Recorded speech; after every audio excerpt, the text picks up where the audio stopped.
My name is Stephen Hupp. I'm Library Director here at the college.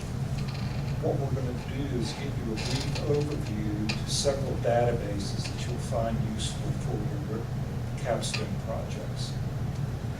We're going to walk through these, follow along on the computer, and do the same type of searches that I'm going to show you how to do. The first one we're going to look at is a database called Criminal Justice Abstracts. Most academic disciplines and professions has a periodical database that covers just that particular discipline. The one in your field is criminal justice abstracts, so that's going to be our starting point. We're going to show you another one called LexisNexis, which is useful for finding information in a wide range of news sources, print, online, broadcast, and the like. I'm going to show you how to search the largest of our electronic book collections. It's called Hupp. It has 90,000 volumes. Then we're going to close by showing you how to use our new catalog Zero from print materials. Everything that we're going to look at today, you'll be able to do from both on and off campus. So you have some flexibility about when and where you do your research. Now, these handouts that I gave you, 4 of them will cover the 4 databases that we're going to look at. And the 5th one that's on the white sheet of paper, that's just a general information sheet about the library and our services. If you have any questions, just interrupt me as we go along. And let's go and get started. The system is so messed up. Slow.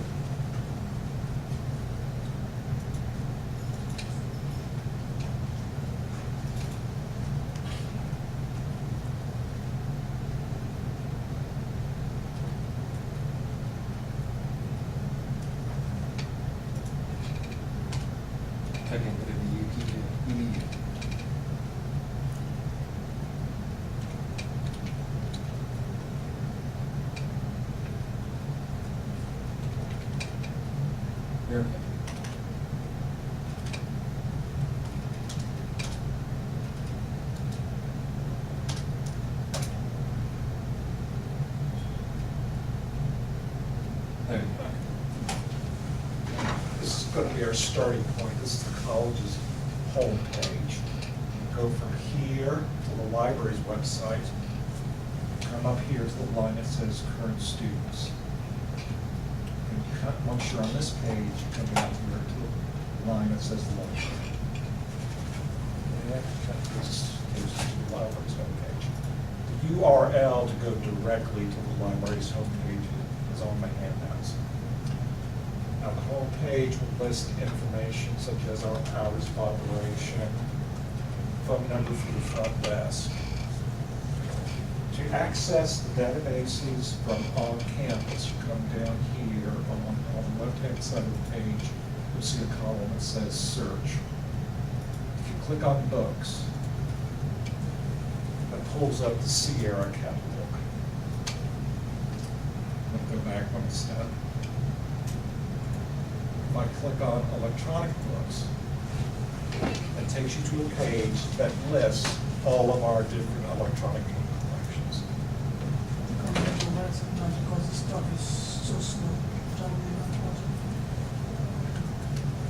And periodical databases, come here to the line that says periodical databases. List everything that we have. That's on-campus access. For off-campus access, if you're doing this from home, come up here to the line that says general, click on off-campus access. And that lists all of the databases that have the remote access. Okay, let's start with criminal justice abstracts. That is part of a suite of databases called EBSCOhost. Click on the EBSCOhost link, and it takes us to a login page. The username is WVUP. The password is library, and that's on the instruction sheet. Click on login, and we're at the main menu for EBSCOhost. go into a section called EBSCOhost Web. Click on that one. That gives you an alphabetical listing of all the different databases offered from EBSCOhost. And we'll come down to criminal justice abstracts with full text. That pulls up the search engine. And if you can use one EBSCOhost database, you can use them all. They have a common search engine. And I'll wait till he gets caught up with it. We put the screen down, there's a big glare, I don't know if it'll focus or not. Yeah, it does. I should have thought of that. Sorry, sir.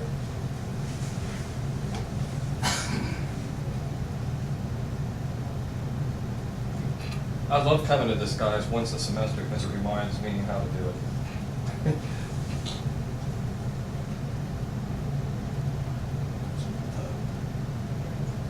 And I end up searching for articles at least one or two per semester. Okay, let's point out a couple things about the search engine before we continue. Look over here on the left-hand side of the page, you'll see a line that says limit your search results. Directly under that, you'll see the phrase linked full text. Then there's a box with a little check mark inside the box. The default setting for this search engine is to only pull up those articles where you can read the text online. There's a link between the brief record of the article and the full text. Now that means that you might miss something useful that's available in a print journal. Like this, we set it up this way. This probably we think it's the most convenient way for patrons to use this particular system. But you can always go in there, turn off that check mark to search the full database. Now, if you find something, if you turn off that link full text, and you find something that's you've read the abstract and it's right on the money what you need for your project, but it's not available online, he'll explain here in a little bit about interlibrary loan, and there is a way to get that. But you want to be you don't want to do interlibrary loan with like 15 articles just because you want to peruse them. You want to read that abstract and make sure, hey, I really need this. This is dead on the money. And then, given time, he can get that here through interlibrary loan. But you have to be ahead of the game. You can't need it tomorrow because it's going to take him a week, maybe about a week to get the article that you want. So if you check the peer-reviewed one, there may be things come up that you can't get? If you uncheck the link full text, Yeah. if you uncheck that, stuff's going to come up that's relevant to your search query, but that's not available online with the full text. So you would, if you found something when you did that, you would probably have to use an interlibrary loan to get that article, that magazine, or whatever it is. Now, we're going to talk about this link here in a moment. Okay, there's several different types of periodicals. They roughly fall into two big categories. The first category is popular journals. The second category is scholarly journals. The popular journal is a publication where the articles are written to be read by a mass audience. The article is written in a manner so that someone with a high school education will understand the content of the article. These publications usually have lots of photographs. If you've seen something like a Time magazine, that's the thing I'm talking about. They have advertising for consumer goods and services. A scholarly journal is where folks who work at colleges, universities, research institutes, and the like publish the results of their original research. Let's say I do a research project on how people use the library. I write up my results. I'll submit it to a publication aimed at academic librarians. Other librarians will read my article before it's published. It's called peer review. And they look at how I collected my data and how am I interpreting my data. Does that meet current, because it has muster for current research standards and things like that. Now they don't have to agree with my results. They need to see that it's done in a systematic, logical manner. Once they sign off on it, then it's published in either a print journal or an online journal. And EBSCOhost, I can click on inside this little box and limit my search just to scholarly journals. And your instructor might ask you to do that, or let's say you're in another class, another instructor might ask you to do that as well. So now let's run our search. And just for the sake of this demonstration, let's say I'm interested in finding articles on police and community relations, how police interact with members of the community. It's something that's been, obviously, it's been in the news. I'm going to come up here to this box, the search box, click on the cursor, and type in police and community relations. Now you see I'm linking the word police and the phrase community relations with the word and. That's telling the database to pull up those brief records or citations that contain both the word police and the phrase community relations. Both have to appear within the citation. You click on search. And let me check. Yeah, look, my spelling is not the best.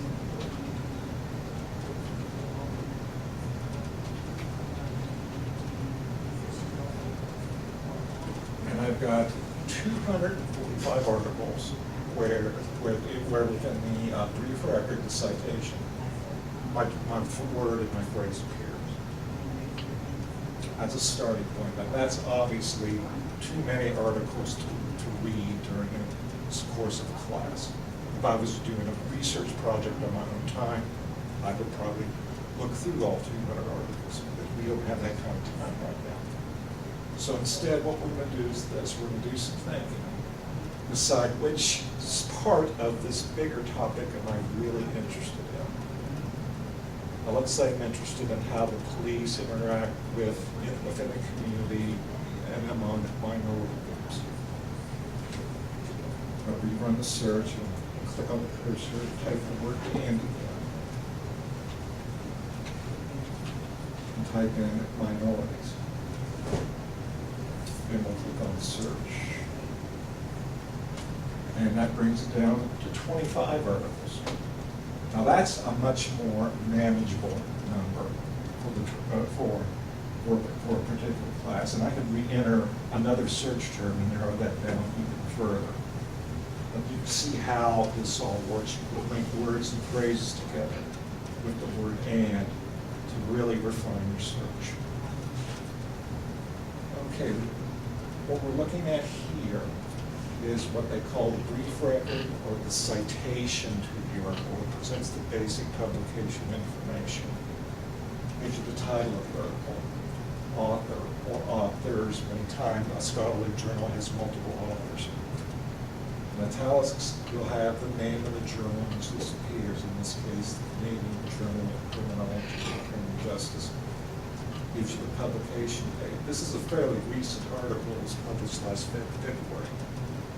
And it gives you the volume number, issue number, and pagination for the original print article. Let's come over here to the right. You see this little icon that looks like a piece of paper with a magnifying glass. It repeats the basic information, the brief information for the article. Then it gives you the abstract of that article. That's a description of the contents of that article. That way you can read that, decide whether or not you want to actually read the article as a whole, or you've discovered it's not exactly what you had in mind, so you can move on to the next one.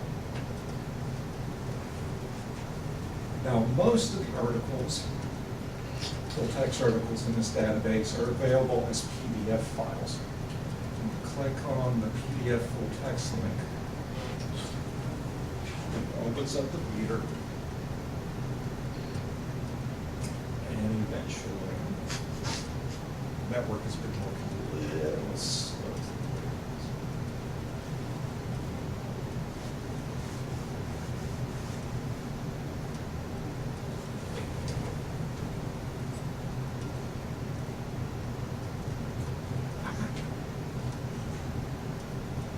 I don't even think you did that, Jeff. There it is. There we go. Here's the text of our article. And since this is a Canadian journal, parts of the article, the abstract, I should say, is available in French. Once you display the article, and since it's a PDF file, you can download that to a storage device. Or you can print it off, or you can email it to yourself. Over here on the right is a toolbar that allows you to print, email it to yourself, add to a folder, save it, or export it to a storage device. You see this icon here that looks like a little piece of paper. You can hover above that. And the phrase site should appear. There it is. I'm going to click on that. What it's going to do is give you a list of the different citation formats that are available. And it's going to show you how to cite that article. There we are, APA. APA. That's how you cite that in APA. And if you're smart, you're going to cut and paste that into a word processing. Say it again. Say it again. Say the last one. If you're smart. If you're smart, you're going to cut and paste that into a word processing article. If you cut it, you paste it where? To the reference part of your report. That's your reference page. This right here tells you it's APA, and this right here, just this, Yeah. these 3 lines, this is just telling you that's what it should say. Okay. Your page in APA, the top of the page would say references. Depending on alphabetical order, this would look exactly like that, and it would be after the, what's before R? Oh my goodness. A, B, C, D, F, G, Yeah. But anyway, it'd be in alphabetical order, and those 3 lines would be in your reference page. Instead of retyping all that into Microsoft Word, you just cut and paste. It does it for you. Okay, that means that means if I use. If you use it in your report, If I use information from. then you need to cite it, in-text cite it, and then you need to put it on your reference page. That's your reference page. Okay. One more Cite. question. Sure. If I make it inside the citation, what it be from here to here? You right? can shorten it up and put Ruddle and Thomas 2015. Okay, then this can be in my reference page. Right. That made a lot of sense. You don't need the first name or middle initials in the in-text site. Great. Initially I was thinking, if I take that into my reference page, mean I am You'll be plagiarizing. correct. I was thinking I am cheating. No. Not at all. But what I need to do to read the text and write it in my own word and put this there. Yes. That's not. That's called being. Help me out. That's just saving work. saving work. Okay. Saving work. Because The object is not to have you write a bunch. The object of citation is that you acknowledge the other author. That's right. Where the cut and paste that is not doing any harm. It's convenience. It's a convenience thing. When we didn't have computers way back in the dark ages when I got my degree, we had to type all that out by hand. And it's pain. You don't want to do that. It's a pain. I had word processors, but they were like typewriters that had a little word processor up in here, and that's a pain to do that. Like he said, it's a lot easier. Don't reinvent the wheel. One more question. For instance, now, sorry, John. I saw page. I think Yeah, this is page, right? That's right. Okay, supposing the work I write from, they're not pointed at pages. So how would this show that this thing is from some page to page? For instance, maybe I took like the whole section where I read. That's in your in-text. You know what I'm saying? That- So how will I, if I'm putting all of this, if I'm copying all of this in my reference, into my reference sheet, and my major study, I didn't gather much from it, maybe like 2-3 ideas from all of that. So how would that suit in? This is the page it come from and stuff. I'll have to show you how to in-text cite 2 or 3 different articles together. That's a different topic than what he's doing today. Yeah. But I think what he's asking is 3 different in-text sites like For instance, Thomas and, or sorry, for instance, this is what I'm trying to ask. what is that? Ruddle and Thomas 2015 and James and John Co. 2014, and I think he's talking about 3 different ones when you cite them together, like they all said the same thing. If you're, is that what you're talking about in text site wise? This is what I was trying to ask. For instance, now, you see that this is the information. Right? Let's assume this is the information from those writers. Then, I just only took 1 or 2 words from here, and put my idea together. So how will I put the page number, page chapter, Okay. and stuff when? If you, let's say you're taking bits and pieces of information Just from piece. that document, Yeah, it has no pagination. okay. You'll come across that a lot on websites or things like that. The website that is not paged like a print book. Okay. If it doesn't give you that information, you can't cite it. But APA and all the other citation formats have developed rules Yeah. on how to do that, and there are guidebooks available, both in print and online, that will show you how to cite a web page or a document. And your Google Drive, you have that. Okay. And that shared Google Drive, it shows you how to do that. The RDC one, quick guide, I think it says APA quick guide. Again, if the source does not give you that information, you can't provide it. Right.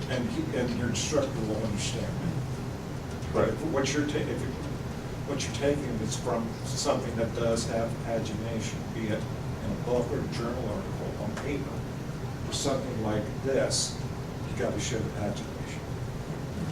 When you do in-text, if you don't quote, you don't have to put the page number. If you quote, then you got to put that page number. That's the problem I'm trying to say right now. Maybe just put it 1 page, and in this reference they're talking about page 1 to page 52. That's just telling me, when I look at that book has 52 pages. It doesn't mean you read 1 through 52 Okay. pages. Okay, I You're not lying there by saying it 1 to 52 pages. He thinks he's lying. But let's say you pull off something, a bit From of there. information on page 23. That's when you say, this is where I found this bit on page 23 of the. Making a lot of sense right now. Thank you, sir. You're welcome. Any other questions about the PDF files? It's just kind of old What's APA?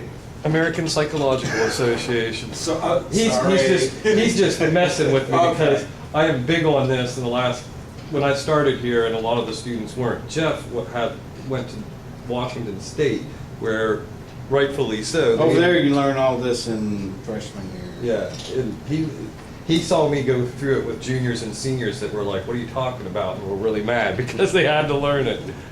So, See, Washington State does it right, because this is what they should be learning during freshman orientation. We're Instead working of on- whatever else they're currently teaching. I've raised that up the administrative flagpole. I got a camera on, and we've started working with them in internship, or not. I'm sorry, we created professional development class, and that's one of the things that'll go over is APA, that and emails, because I send them emails like to everybody, and for the next semester they'll respond to me the whole semester through that email. We'll just keep. Now, is this gonna be like equivalent to Ohio Link's Electronic Journal Center? Yes, it is. Okay. Now, there's not a similar West Virginia network as of yet, although we hope to have one, but Ohio Link will have this suite of databases as well as others. Okay, so that's why I'm used to working with Yeah. Ohio Link. So I've used that to host once when I first got here, and there was pretty much nothing on it then. But this looks like Ohio Link, so I think I can use it. Okay. Anything else? Nope. Okay. Good questions. Well, now you just have 2 different possibilities now. More options. Back up a couple steps here. forward one page in the search results. Okay, look at this record here. It's available in two formats: PDF files and HTML full text That is files. what I like most. I don't like PDF. PDFs are a lot easier to handle. Really? I think so. Notice the titles, because it's coming up the most recent first. Notice what the couple last things he's pulled up, what the titles of these studies were. In community policing has to do, almost every one of them have to do with minorities and civil rights and. And this is not a new issue. This particular article was published back in 2003. So this is a long-standing issue. But this is where the article's been reformatted to look like a output page. Now, when you first put it in, you put police and community relations. Is it easier to get to the bigger subject and then you added in minorities? Is it easier to? That's the way most people start out. They start out very broadly with their searching, just to see what's out there. Then if you end up like we did, over 200 articles, that's when you pause, rethink what you actually want to research. Then you start adding the additional phrasing to narrow down or focus your search. Okay. You just add on to That's focus right. down. It could be minorities, it could be women, it could be police and community relations in Appalachia, West Virginia. We can use geographical areas. A good rule of thumb is if you put something in and search for it and you get thousands of articles, you need to narrow your search. If you put a query in, and you get 2 articles, you might want to take something off of your search because you've narrowed it too far down. You're just playing a game like this. And also you've got to consider that you have a limited amount of time in this class. I mean, during regular academic year, it's 17 weeks. If you're doing a summer session, it's 12 or 14. 14? That's not a whole lot of time. And I've got other things going on in your life. So when you're selecting a research topic, always go with your interest. Just keep in mind that I got to keep this project manageable. I'm not writing a thesis right now, just a simple research paper, learning how to do the research process. And the thing for Capstone you got to keep in mind is you're going to do a presentation. So don't sink too much of your time into the research and get too far into the woods and forget about your presentation, because you got to be able to present the solutions to your client.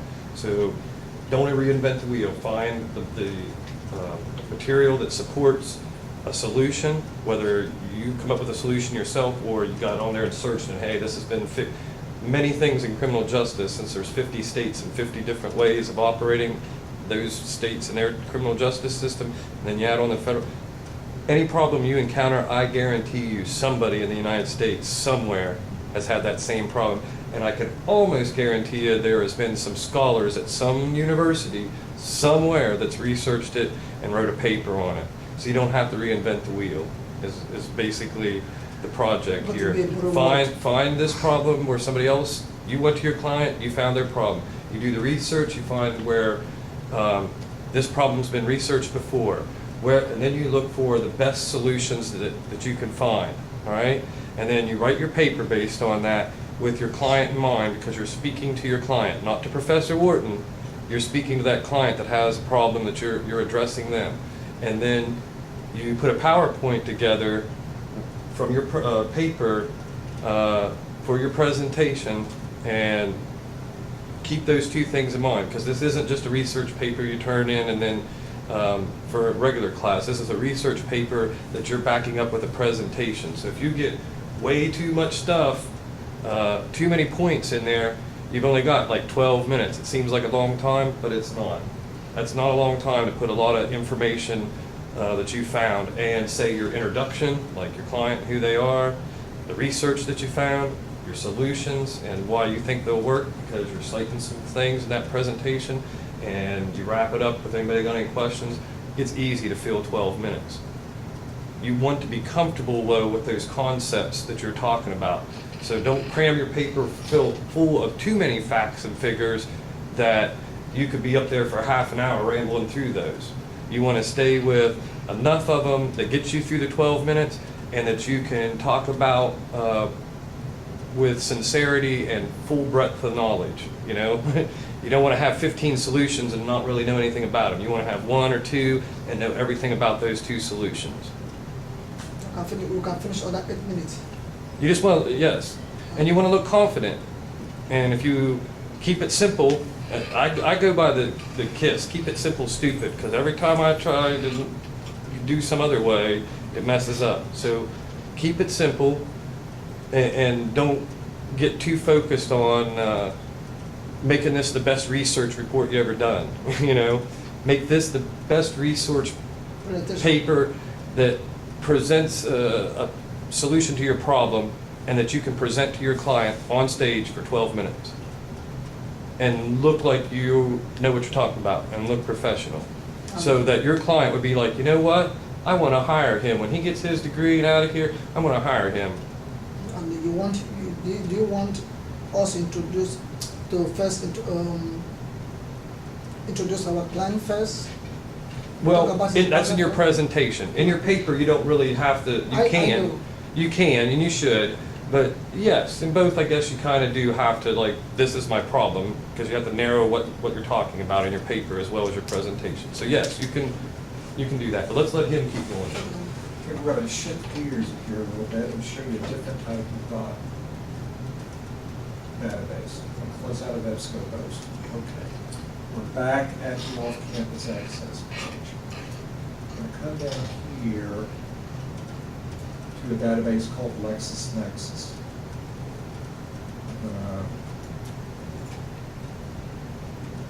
Jeff, are you familiar with LexisNexis?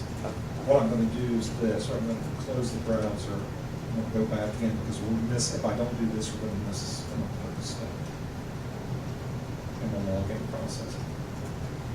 Just bear with me here.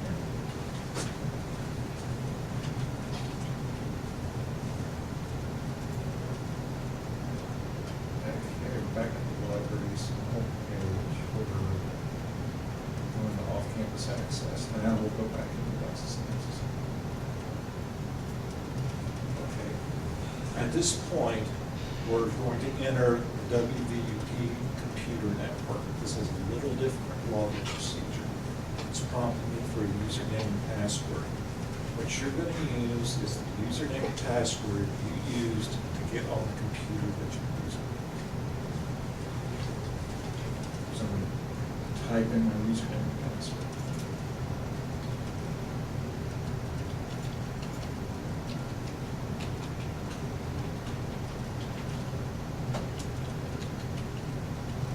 Okay. I entered the computer network, then the network did a redirect to the LexisNexis search page. This is a very useful database for a variety of reasons. It covers a wide range of different sources. It includes newspapers, professional journals, some scholarly journals. It covers broadcast news, transcripts of CNN, ABC, and the like. It has international coverage. It includes the BBC, it includes the Australian Broadcasting Network, European news outlets. Everything is available in full text. It also allows you to look up federal and state cases. It also allows you to look up information on different companies. So it's very useful database. So let's go back in and redo our search for police and community relations.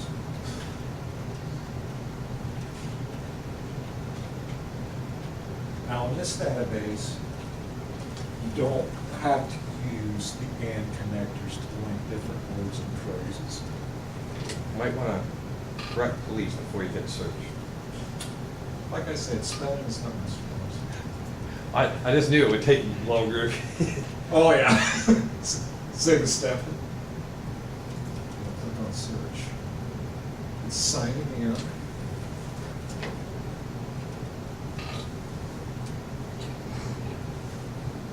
And we've got nearly 1,000 different sources containing those search terms. And again, that's too much. So as we just did on EBSCOhost, we'll go back in and re-enter a search term. And release. And release search. It brings it down to 300 hits, which still is a lot, but I can continue to enter different search terms as we go along to continue to reduce focus the search. Let's look at some of the sources that we have on here. The first one is from a law journal from Northwestern University.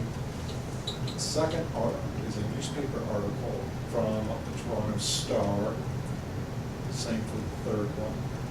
The fourth comes from a newspaper out of St. Paul. Just scroll down through here to see this one. More newspapers, one from Quebec, one from England.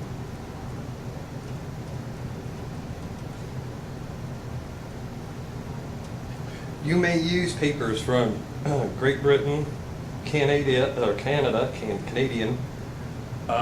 New Zealand, Australia. You can use all of those. But you can't use any studies from, say, Japan. You guys know why? Because it's a English common law. nope. There's no. Everybody in Japan is 90% Japanese. It is not. We have a multicultural community, or whatever you want to call it, and they are not. So that you cannot compare their social system to ours.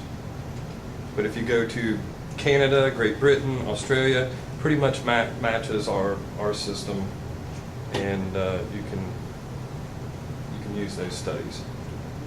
As with EBSCOhost, we first get brief records for the articles, or the sources, I should say. It gives us the title of the source, where it originally appeared, date of publication, and then broadcast.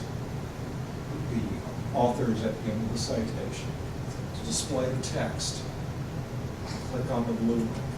How do you know this is a newspaper? Well, in the case of the Toronto Star, I just know because I've been to Toronto and I've read the newspaper. Okay. Sometimes you'll have to do a little investigation to determine what exactly. But here's the text of the article. Newspaper articles aren't bad, and you can cite them, but what most often happens when I read a newspaper article, when I search it this way, it leads me to another source, which is the one I want. It'll refer to a study or something, and which will take me, on another search. And don't be afraid of newspaper articles. If they pertain to your subject, then go ahead and use them. But a lot of times, you'll read the article and you'll find something in the article that you go ahead and research farther, and it's more beneficial than the original newspaper article. And this includes the transcripts to the shows like All Things Considered, National Public Radio. And as part of putting together their news stories, they interview experts in the field. Well, that gives you a name that you can go and search for to find more material that this person has written. Criminal justice, we don't really have to worry about up-to-the-moment topics. We're slow like snails. But if you're in computer engineering, you wouldn't find, if you was just doing scholarly articles, you'd be behind the times. So you would want to do newspapers and radio interviews, and you would be searching for up-to-the-moment kind of things because you're trying to get ahead of the curve in those kind of careers. We're a little slower in the criminal justice field, but everything's relative. Okay, let's look next slide. Any questions? Okay, now we're going to shift gears. We're going to talk about electronic books and print books. Close out LexisNexis. We're going to go back to the Off-Campus Access page. And we're going to the largest of our ebook collections. It's called eBury. It has just under 90,000 electronic books. In comparison, our print book collection, we have approximately 50,000. So we have more books available online than we do have upstairs in stacks. I clicked on the link and took it directly to the search page. When you access this from off-campus, you're going to first receive that same login page that we saw when we were using LexisNexis.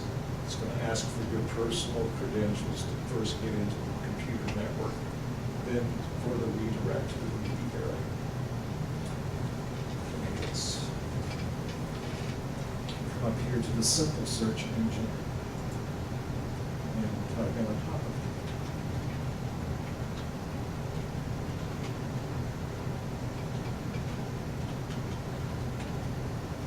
Now, eBury searches for materials in a little different fashion. And the two databases that we just looked at, the first search is through the citations of brief records.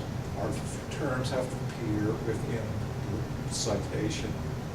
eBury works like a web search engine.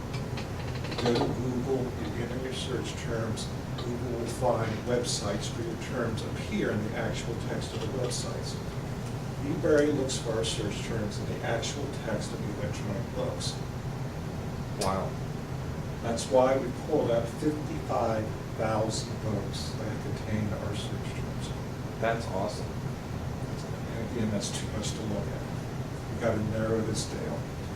And there's a little different way to narrow this down and get the most useful sources. You see this right here? Those are subject headings. These are the same thing as tags for web pages. These subject headings are listed here in this part of the brief record. So what I'm going to do is this. We're going to narrow our search down to terms that appear in the subject headings of the brief records. So I'm going to look through the list here. Bingo, here's a subject heading, police community relations. Click on the little box, turn on the check mark, click on search. We have 24 books that deal directly with our topic. Awesome. First thing we get are brief records for the book. It means the basic publication information. To read an ebook, I click on its cover. First, it pulls up what the basic biographical information for the book. And you have a couple options for actually reading the text. If you want to read the text online, you can over here to the left, click on Read Online.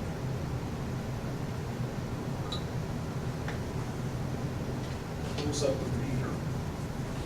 Here's the text of our book. We'll use the arrows here at the top. Page through the text of the book. The other option is to download the book for 2 weeks. To do this, you have to go to the Adobe website and download a free piece of software called a digital reader. Put that on your device, you only have to do that once. And you come over here and click on full download. You'll have to create an account with eBury. It's very simple. You just go in, fill out a brief little web form, do that once, then you'll be able to download the book to your device. It will be on your device for 2 weeks. After 2 weeks, it will disappear from your device. You can always go back in and download the book again. There's no limit on the number of times you can download the book. And they can't let you keep it for eternity. I'm sorry? But they won't let you to keep it to yourself. Nope. To do that, you have to buy a copy of it. But this is most of the material on eBay is scholarly materials. It's high quality material, so this is a very useful place to tap into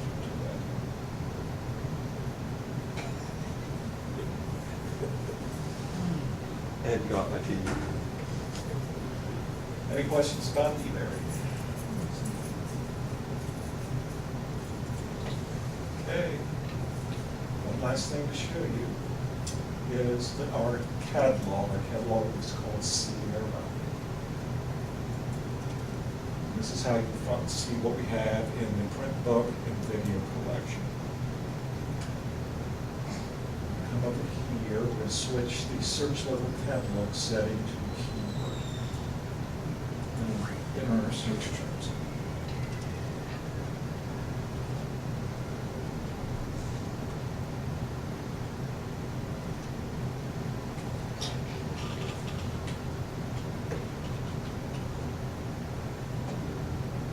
And we have got 23 books in our collection that deal with police and criminal elections.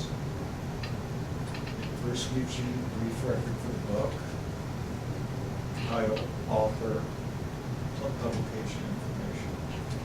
Then it's going to tell you where the book's located. It's in the main book stacks of the library, and it's been assigned its call number. We use the Library of Congress classification system to arrange books on the shelf. Essentially, everything's arranged by subject. Most of the books that you're going to be interested in will be in this HD section. And we actually have a fairly large collection of just this books.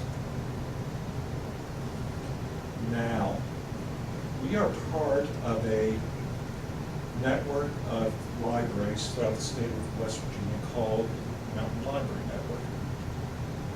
By being part of that network, this allows you to go to any network library. You should get the library card and sign materials out from that public library.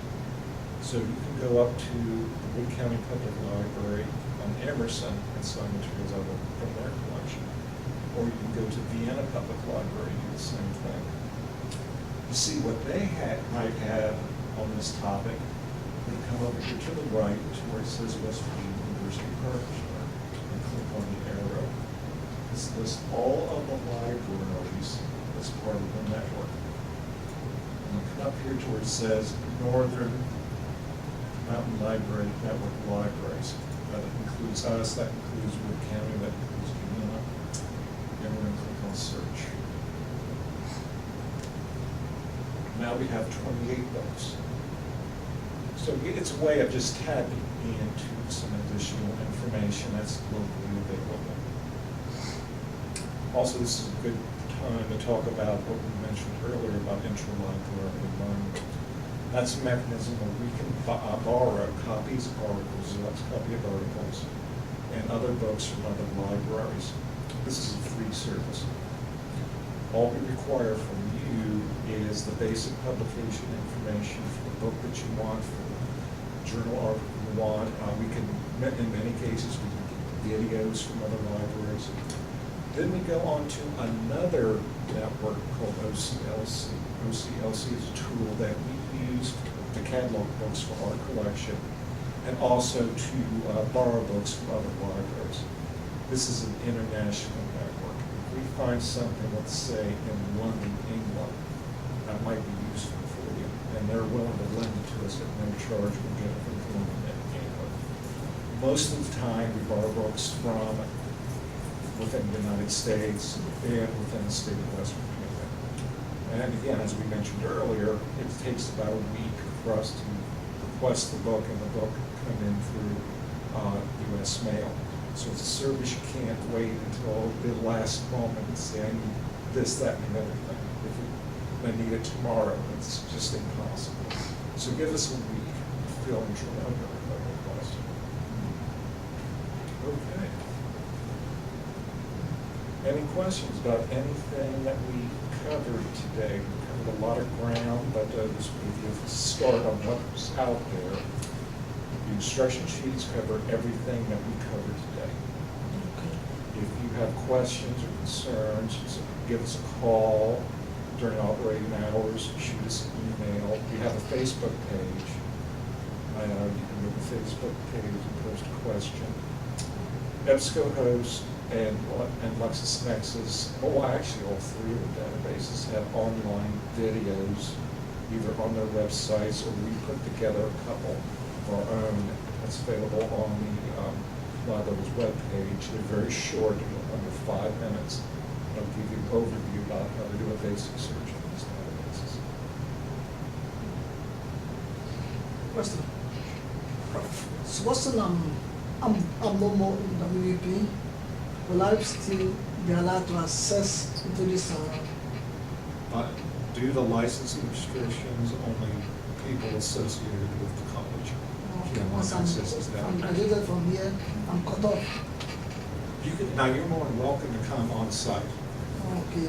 and do the research. We have guest accounts that are available and all that, but again, that's not us being mean. That's just the restrictions placed on the use by the distributors. Now, you can always go to a public library, like Wharton County Public Library. They won't have all of the same tools that we have, but they'll have some there that you will be able to access. That's the reason we have public libraries to provide that type of service.